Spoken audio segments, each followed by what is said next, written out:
Imagine waking up to sirens blaring at dawn. Cops swarming your porch like it's a drug bust. All because your entitled neighbor decided your great-grandpa's private pond was her kid's personal playground. And there she is. The HOA Queen Bee. Smirking from her luxury SUV.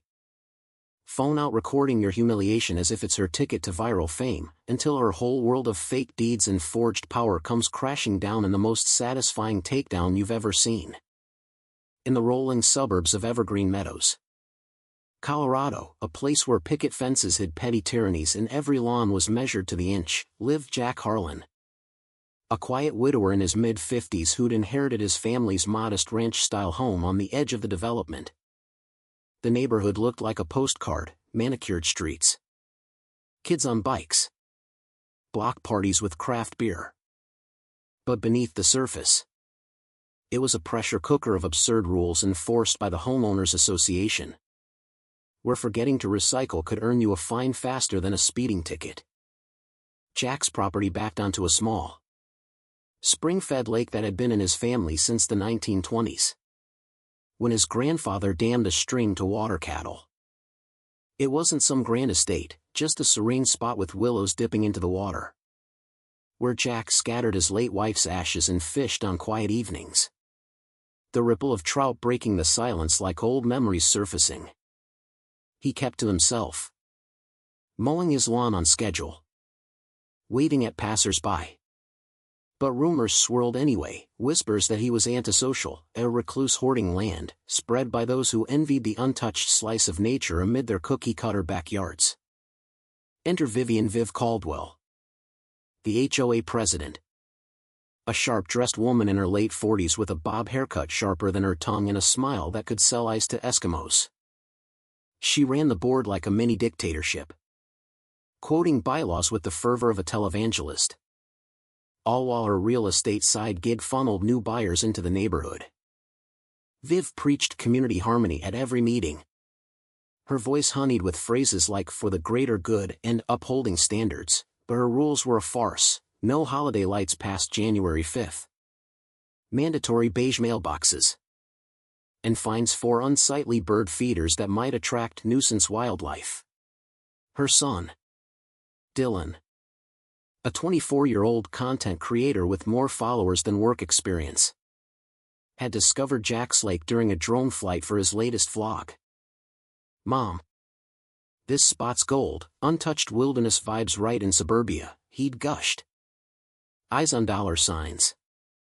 Viv saw opportunity too, a way to boost her image as the guardian of shared resources, all while letting Dylan turn it into his side hustle. It started innocently enough, or so it seemed. One Saturday, Jack spotted a group of young influencers splashing in his lake, laughing as they posed for selfies with fishing rods rented from Dylan for $150 a pop. Beer cans bobbed in the shallows, music blasting from portable speakers, drowning out the birdsong. Jack approached calmly, hands in pockets. "Hey folks. This is private property. Mind heading out?" Dylan, lounging on an inflatable raft like a king on his throne, smirked. "Chill, man. Mom says it's community access, old easement or something. We're just vibing." Jack bit his tongue, not wanting drama. But he noted the license plates, the branded coolers. That night, whispers hit the neighborhood Facebook group, "That weirdo Jack chased kids off his lake, what a grump." Viv moderated the post herself, adding a sad emoji and a comment, "Sad to see division when we could all share responsibly." Jack let it slide at first, observing from his deck with a cup of black coffee, the steam curling like his simmering thoughts. But the intrusions escalated. Dylan posted a viral TikTok, "Secret suburban oasis, book your spot for $200.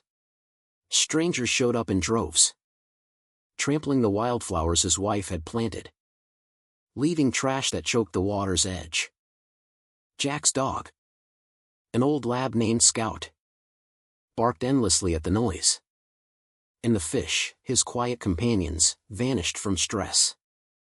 Rumors amped up, Jack's hoarding water during drought season, selfish. Viv fueled it at the next HOA meeting. Standing at the podium in her power suit. Voice laced with faux concern. Neighbors. We've got reports of restricted access to what might be a communal resource. For safety's sake. Let's investigate. Jack attended. Sitting in the back. Silent but scribbling notes. When Viv spotted him, she flashed that plastic smile. Jack. Dear. Care to comment? We're all about transparency here. He shook his head. Not yet. Inside. He was piecing together her game. She wanted control. Fearing any eyesore near the lake could tank property values, and her commissions. The first real jab came via certified mail, a thick envelope from Viv. Stamped with the HOA seal. Containing historical documents proving an ancient easement for neighborhood recreation on the lake. Dear Mr. Harlan, it read in her prim script. In the spirit of community. We're formalizing access to prevent disputes. Enclosed are county records from 1925. Jack examined them under his desk lamp. The paper crisp, too crisp for nearly a century old. Typos jumped out, Evergreen Meadows Township listed. But the subdivision was built in 2010. Forgery. Plain as day. Viv had overreached. Assuming a simple guy like Jack wouldn't notice. He photographed every page. Emailed his lawyer cousin in Denver. And waited. Interesting, his cousin replied. Let her dig deeper, evidence of fraud will bury her. That evening, as fireflies danced over the lake, Jack smiled for the first time in weeks. Viv's mask was slipping. Her moral high ground built on quicksand. Tension simmered into absurdity. Viv organized a community picnic at the lake's edge, on Jack's side of the fence, without asking. Tables grown with potluck dishes. Kids in swimsuits splashing while Dylan filmed for content. Jack watched from his window. Scout growling low. When he stepped out, clipboard in hand, Viv approached with her entourage. Heels sinking into the grass. Jack. Join us.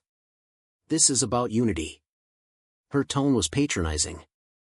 Like scolding a child. Viv. This is trespassing.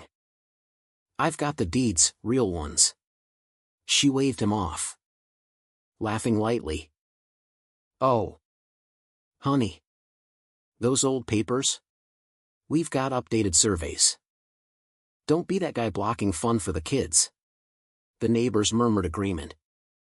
Egged on by her charisma. But Jack caught the unease in their eyes. He retreated. But not before snapping photos of the setup. Including Dylan's paywall sign-up sheet. Later. Fines arrived, $500 for uncooperative behavior disrupting harmony. The neighborhood chat exploded with support for Viv, Jack's turning into a hermit tyrant. Viv's manipulations grew bolder. Her fear of losing face turning her into a caricature. She called code enforcement. Claiming Jack's neglected dock was a safety hazard. Inspector Ramirez arrived. Clipboard ready. But after touring with Jack, he chuckled. This is solid oak from the 20s, hazard? Nah. That's history. Viv wasn't deterred, she rallied a petition. Door to door. Her voice dripping sympathy, poor Jack's isolated, maybe mental health issues. We need access for wellness checks. Jack heard the gossip at the local diner, he's unstable. Hoarding that lake like it's Fort Knox. He stayed silent. But installed trail cams around the perimeter. Their red eyes blinking in the night. The footage was gold, Dylan sneaking groups in at dawn. Whispering. Mom's got the docs, we're good. One clip caught Viv herself. Clipboard in hand. measuring the shoreline as if appraising it for sale. This could be a community gem, she muttered to her phone recorder. Once we deal with the obstruction. The absurdity peaked when Dylan built a makeshift photo platform, a rickety deck extending into the water, charging extra for premium views. His Instagram boomed, suburban serenity sessions, $300 exclusive. Jack's cams captured it all. Including Dylan's boast to a client, "Yeah. This is family turf now, old dude doesn't get it." Neighbors started complaining to Jack privately, "Dylan's turning it into a zoo, but Viv says it's legal." Jack nodded. Gathering statements. Viv, sensing pushback, escalated to sabotage. One night, his fence wires were cut, letting stray kids wander in. She called the cops herself, "Intruders on community land, send help." When deputies arrived, she pointed at Jack. "He's aggressive, threatened to sue families." The deputy, a local who'd fished the lake as a kid, eyed her skeptically. "Ma'am, this is private." Jack showed his cams, Viv's face flushed.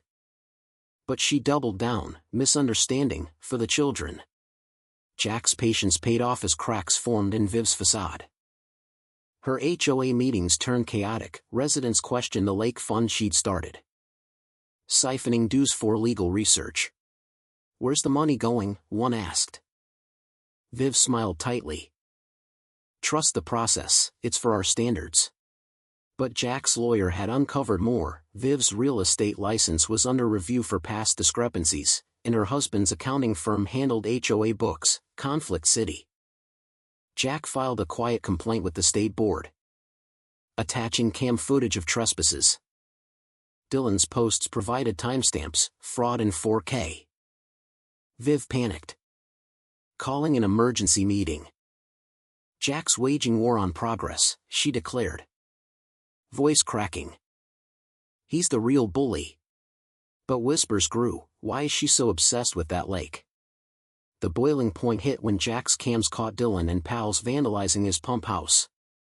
"Cutting power to the lake's aerator, Mom wants chaos," one laughed. Fish died overnight, the water turning murky. Viv spun it, "Environmental neglect, we must intervene." She rallied media, a local blogger showed up, interviewing her tearfully. "That man's destroying a treasure." Jack countered with evidence packets to the board, cops, and press. At the next HOA assembly, he stood, calm as ever. "Viv, care to explain this footage?" The projector lit up, Dylan's sabotage. Viv's measurements. Forged docs side by side with originals. Gasps rippled. Viv stammered, face paling. "Edited.